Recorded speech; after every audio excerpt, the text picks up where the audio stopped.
tinokuchingamidzai kuchechi yeChrist Embassy yepamhepo yatinoita muchishona.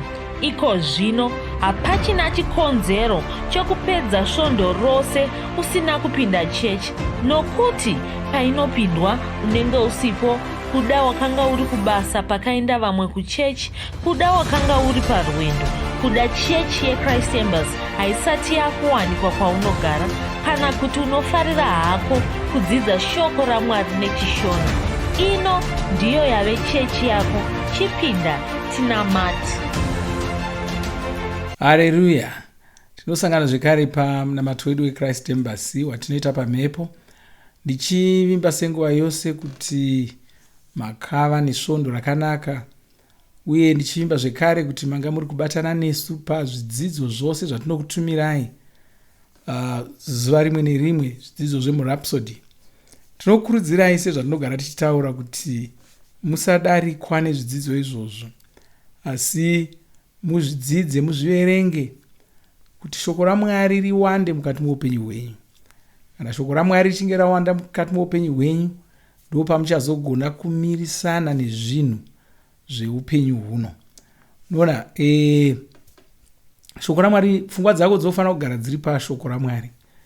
Iro shoko raMwari rinofanira kugarawo riri mupfungwa dzako.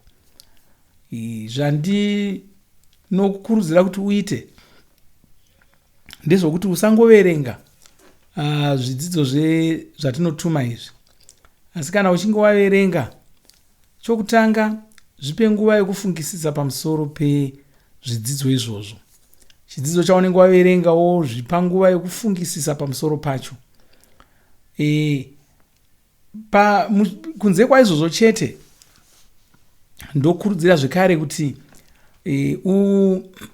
ugone paunosangana neshamwari dzako, Bhaibheri rotikurudzira kuti taurirana neshamwari idzodzo, vaudze zvandaverenga murapsody nhasi, ndadzidza zvakati. Kana ukadaro, pane zvinhu zvinenge zviri kutoitika ipapo.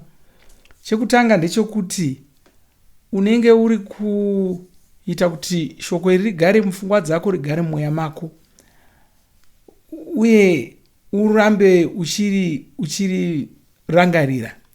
Chimwe chinenge chiitika zvekare nechekuti paunenge uchitaura kudaro, unenge uchitowedzera kurinzwisisa shoko iroro.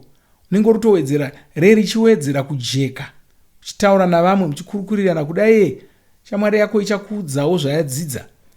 Morovanidza zvamadzidza izvozvo, motowana kuti makutodzidza zvakawanda nokungotaurirana kwakaita ikoko.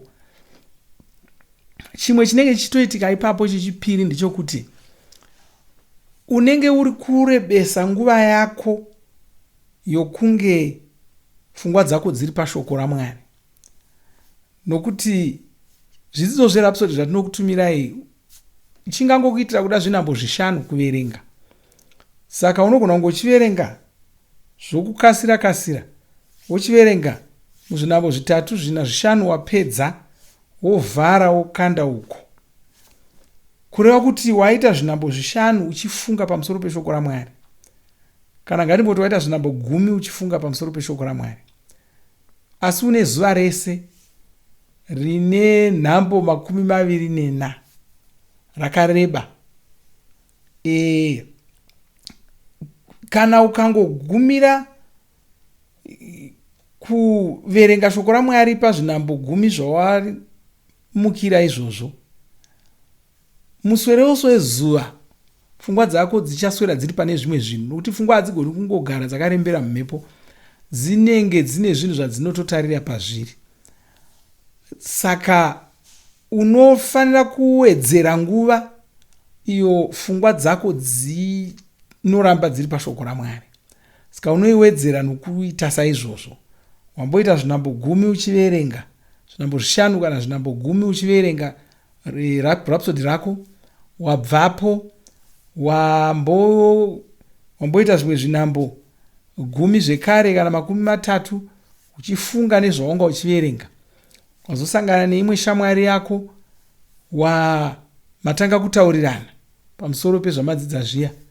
Mogona kuita nhambo imwe chete, mogona kuita nguva yakati rebei muchitaura saizvozvo, uri kutowedzera nguva iyo pfungwa dzako dzinenge dzakagara dziri pashoko raMwari. Wobvapo kuda usangana neimwe zvishamwari, motaura zvekare, zvandadzidza murapsody, motaurirana. Wozobvapo wakunoparidzira mumwe munhu, uri ngomuparidzirawo zvako, kuda wotononga zvimwe zvawadzidza murapsody muya. Wonoshanyira vamwe vanhu, kuda vanoda kuti uvanamatire, wovhura rapsody rako wovaverengera, uchivatungamirira pamunamato. Chii chiri kuita? Panozovira zuva wawana mikana yakawanda nenhambo dzakawanda dzekunge pfungwa dzako dziri pashoko iri, zvokuti uchiramba uchidaro uchazoona kuti pfungwa dziya dzicharamba dzachingozohakira pashoko riya hadzichatobvipowo. Nondo mawaswera uchingova, ndorawaswera uchingotaura navanhu. Saka nyange wazosara wava wega, wakungorangarira izvozvo, wazadza zuva rako neshoko raMwari. Ukasadaro, uchaona kuti shoko raMwari rinongopinda muupenyu hwako kwezvinambo 5 pazuva, zvinambo 5 pazuva, muswere wese wezuva uri kunzwa nziyo dzisina basa, uri kunzwa mashoko asina basa, uri kunzwa makuhwa, uri kuverenga zvisina basa. Zvimwe zvacho zvinongomanikidzirwa pauri, chingopfuura ona zvakanyorwa pamadzirapo, watozviverenga, wozoona kuti hazvisi kukuvaka, asi zvatopinda mupfungwa dzako, wakutofunga nezvazvo. Saka dzidza kuzvitsvakira mikana yekuti pfungwa dzako dzigare dziri pashoko raMwari. Izvozvo zvinhu zvakakosha. Ndo chimwe chikonzero zvekare uchifana kuparidzira vanhu shoko raMwari, nokuti zvinokubatsira kuti pfungwa dzako dzirambe dzisingogara dziri pashoko raMwari. Unenge uchingoswera muswero wese wezuva, wasangana nouyu wamuparidzira, wasangana nouyu wamuparidzira, wasangana nouyu wamuparidzira, chingodaro. Ini ndinoudza vanhu ndichiti handisi, kana ndinoudza vanhu ndichiti kana ndichiparidzira vanhu vatadzi zviya izvi, ndinoti handisi kuparidza, ndiringotaura shoko raMwari. Nokuti kazhinji ndinongosvika pamunhu ndotanga kungotaura, kana kuti kuda anogona kungondibvunza, ko muri kuzvigona sei mukoma? Ndototi isusu tisu kavanozvigona, ndozvikonowa sei ndiri mwana waMwari? Handisi kuparidza, ndiri kutaura pamusoro poupenyu hwangu. Ndoti ndozvikonewa sei indiri mwana waMwari? Isu tisu vaya vokutsvuna zveisu. Ndototanga kutaura kuti unoona, kana munhu ana mweya mutsvene anogona zvose. Mweya mutsvene ndiye murongi mukuru, ndiyo nyanzvi pakuronga zvinhu. Ndakutomutaurira, ndiri kutaura zvoupenyu hwangu, asi ndine chinangwa chokuda kuti abatsirike pane zvoupenyu hwangu, ndimuratidzewo gwara rokufamba naro. Haleluya. Saka pandinenge ndichitaura saizvozvo, shoko raMwari rinenge richingozoramba richingotenderera musoro mangu, richingoramba richingori musoro mangu, richingoramba richifunga pamusoro paro.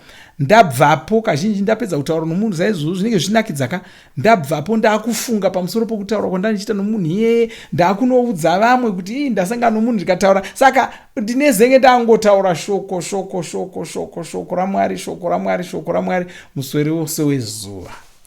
Haleluya.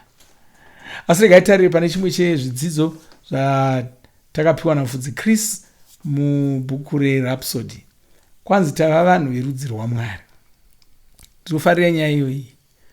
Kana makasimbonditeerera ndichidzidzisa nokuparidza, munoziva kuti ndinofarira nyaya iyoyi.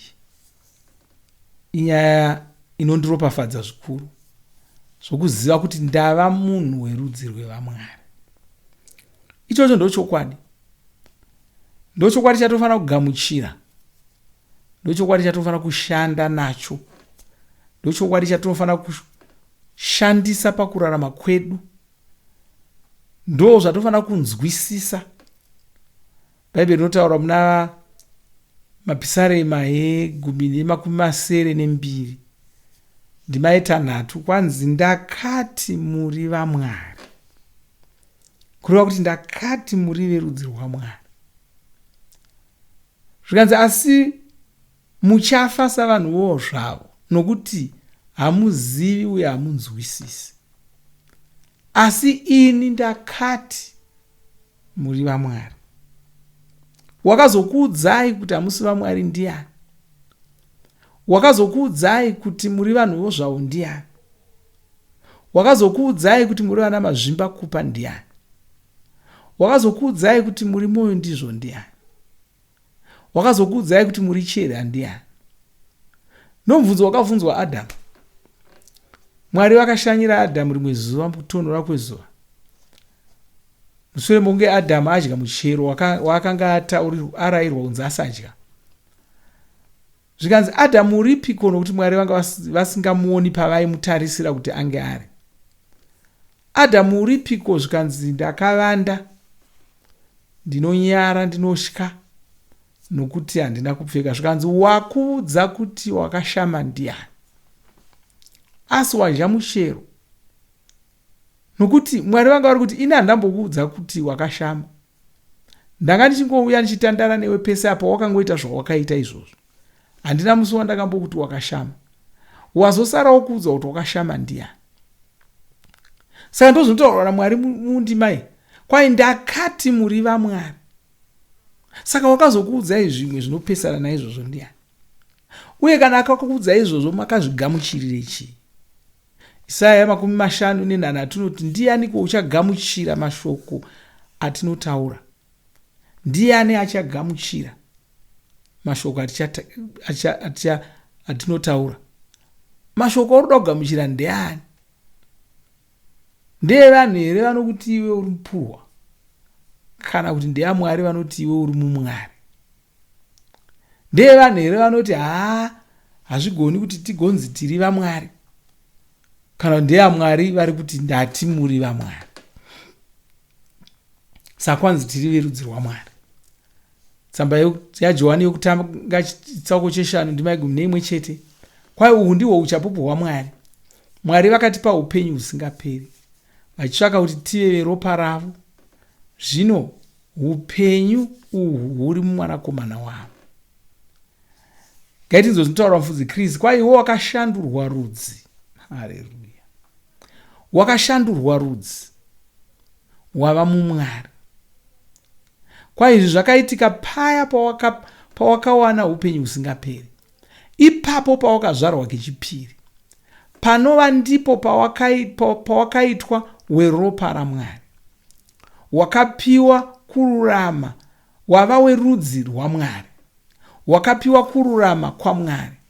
Vanhu vane upenyu uhu havasakari, havana chingavaparadza. Zvakakosha kunzwisisa izvi. Saka rega ndizvitsanangure. Kwanzi tinogara tichitsanangura Mwari. Mwari havasingori munhu ari kudenga. Havasingori munhu ane masimba akawanda, asingagoni kurambirwa, anogona kungoita chose chaada. Handizvo zvingori Mwari. Ichocho ichokwadi hacho.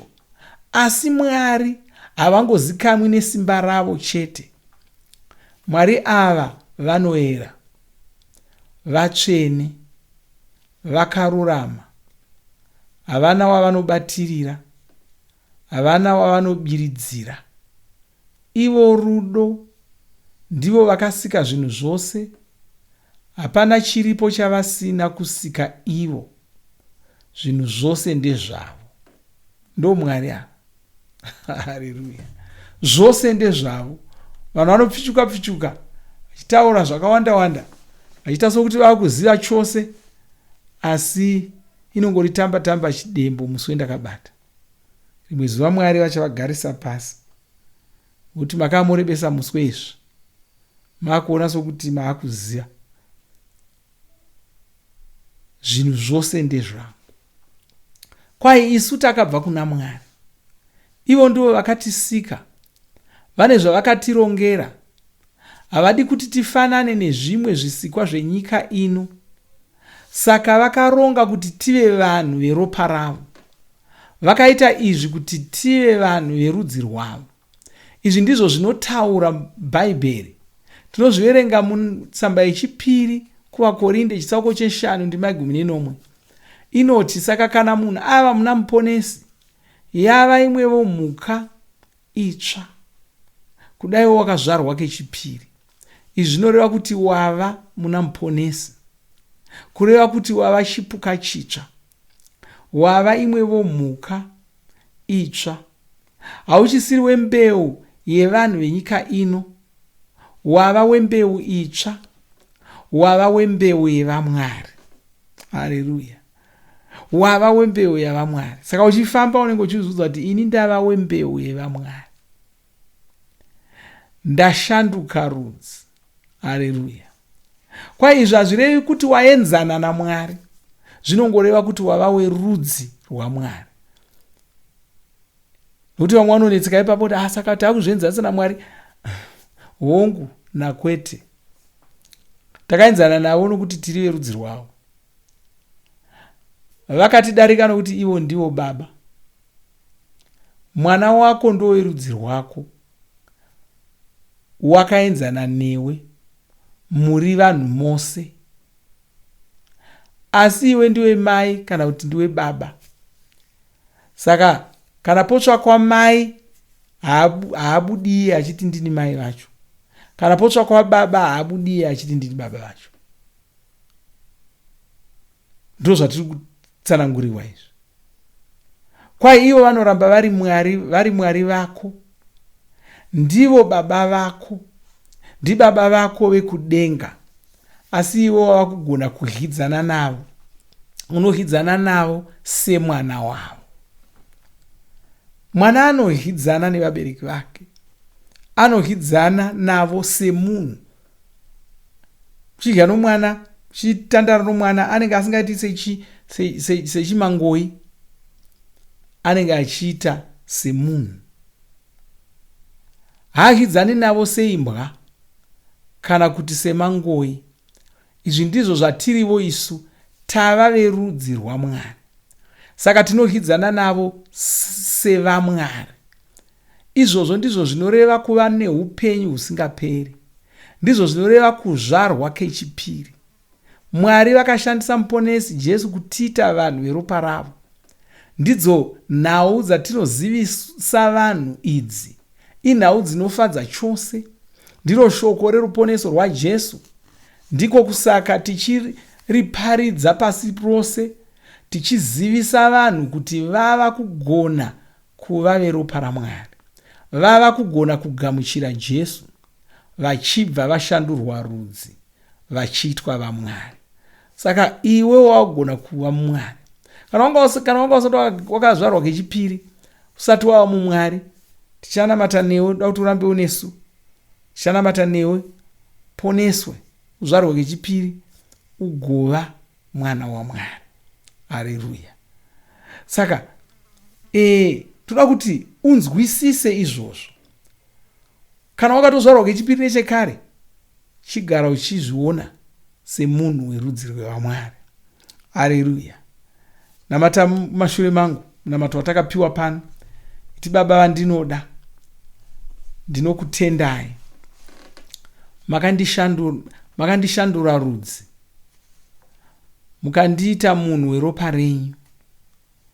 Ndava muMwari, ndava werudzi rwenyu, ndarurama semi. Saka ndinofara chose. Ndava chisikwa chitsva, ndakazvarwa kechipiri. Apa ndipo pandakauya ndashanduka rudzi, ndava weropa idzva. Vanhu veropa iri havasakari, vanogara nekusingaperi, havana chingavaparadza. Ndinorarama semunhu werudzi rwaMwari, simba renyu richionekwa paupenyu hwangu, muzita raJesu. Amen. Haleluya! Kuti tingonamata tichitenda Mwari pamusoro peshoko irori. Ishoko risingafaniri kubuda mupfungwa dzako kana mumweya mako. Ngatitendei Mwari. Baba, tinokutendai.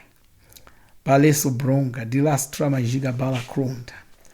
Makatiitira nyasha, mukatiita vanhu verudzi rwenyu, mukatiita vanhu veropa renyu, mukatiita vaMwari. Hatichagoni kuti tikundikane, Hatichagoni kuti tikurirwe. Hatichagoni zvachose kuti tirware. Hatichagoni kuti tife. Takashanduka rudzi. Hatichisingori vanhuwo zvavo. Hatigoni kufa somumwe wavashinda. Haleluya. Ndinokunamatai nokukudzai. Chinyengeterera muno wandinonamata naye. Nomuropafadzai iko zvino. Ndorayira maropafadzo enyu pamusoro poupenyu hwavo. Ndorayira maropafadzo enyu. Chirayira rugare paupenyu hwavo. Chirayira utano hwakanaka. Ndorayira nyama yavo kuti ipore. Chidzingira kure marwadzo ese, zvirwere zvese, utachiona hwose. Ndorayira hufe. Nhengo dzose dzemiviri yavo dziri kushanda zvakanaka, ndodzirayira kuti dzishande zvakanaka. Muzita ramambo Jesu ndinokutendai. Hapana ndonda pakati pedu, hapana murombo pakati pedu, hapana unoshayiwa pakati pedu. Ndinokutendai nokunamatai muzita raJesu. Amen. Haleluya. Zvakanaka. Ndoda kuti tiwana nguva yekurumbidza Mwari nokutenda Mwari. Vanga vasati vazvarwa ngechipiri, ndoda kuti timirire tigonamata nemi tichikubatsirai kuti mugoziva ponesi Jesu. Mwari vakuropafadzei. Amen.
makomborerwa nemunamato wesvondo rino, kana manga musati mazvarwa patsva, namatai mumashure mangu, muchidudza, muchirevesa, taurai muchiti, Mwari vari kudenga, ndinouya kwamuri, ndinokoka Jesu kuti vapinde mumwoyo mangu, ndinokumbira kuti Jesu vatonge upenyu hwangu, ndinopupura kuti Jesu ndivo vavaishe wangu. Saka ndinogamuchira upenyu usingaperi mumweya mangu. Ndazvarwa patsva, ndava chisikwa chitsva. Ndinokutendai. Amen. Makorokoto mazvarwa patsva, tinokugamuchirai muchechi yeChrist Embassy.